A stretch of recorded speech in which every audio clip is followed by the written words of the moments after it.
खबरें गर्दिश कर रही हैं कि बिटकॉइन की कीमत 5 से 10 लाख डॉलर्स तक जाने के इम्कानात हैं।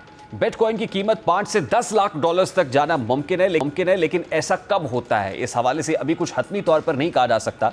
अगर बिटकॉइन वाकई डिजिटल गोल्ड के तौर पर मुस्तहकम हो जाए और दुनिया के बड़े मालियाती इदारे या हुकूमतें इसे अपनी रिजर्व करेंसी में शामिल करना शुरू कर दें तो ये हदफ 2030 तक काबिल हुसूल हो सकता है। आमतौर पर मार्केट में हर हाइप का एक वक्त होता है, लेकिन बिटकॉइन में उतार चढ़ाव बहुत शदीद होता है। इसलिए छोटे सरमायाकारों को सोच समझकर कदम रखना चाहिए। अलबत्ता अगर इदारा जाती सरमायाकारी बढ़ी और बिटकॉइन को कानूनी हैसियत मिली तो कीमत 5 से 10 लाख डॉलर से भी ऊपर जा सकती है, लेकिन ये इतनी जल्दी मुमकिन नहीं लग रहा। अगर बिटकॉइन की कीमत में इजाफा सिर्फ सप्लाई और डिमांड का नतीजा नहीं है, बल्कि आलमी मईशत, डॉलर की कदर, शरह सूद और रेगुलेटरी फ्रेमवर्क भी मौजूद है, तो यकीनन ये सब चीज़ें पहले एग्जीक्यूट होना इंपॉर्टेंट है। अगर आलमी मईशत डिजिटल करेंसी की तरफ जाए तो 10 लाख डॉलर्स भी ख्वाब नहीं है, लेकिन अगर ऐसा हो जाता है तो ये डिजिटल दुनिया में एक बहुत बड़ा ब्रेक थ्रू होगा। अगर पाकिस्तान की बात की जाए तो इस सूरत हाल में हमारे लिए अहम मौके हो सकते हैं। इसको एज एन अपॉर्चुनिटी कैपिटलाइज किया जा सकता है।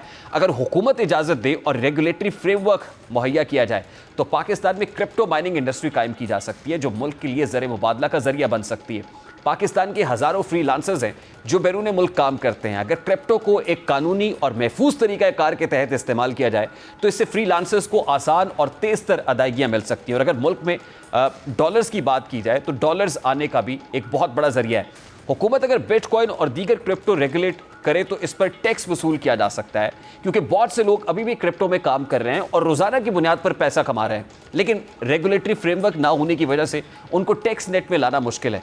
बिटकॉइन की कीमत में इजाफे से पूरी दुनिया में क्रिप्टो स्टार्टअप्स का जोर बढ़ रहा है और बढ़ेगा भी। पाकिस्तान अपने माहिरीन ने टेक्नोलॉजी और स्टार्टअप्स को इकोसिस्टम के जरिए आलमी सरमायाकारों को मुतवज्जे कर सकता है। दूसरी जानिब पाकिस्तान अगर क्रिप्टो को मुकम्मल तौर पर गैर कानूनी करार देता रहा तो इससे आलमी तब्दीली से फ़ायदा नहीं उठा पाएगा, बल्कि नुकसान होगा। इंटरनेशनली जो चीज़ें चल रही है उसके साथ उस कॉप अप करना, उसके साथ we have to keep pace with the modern world.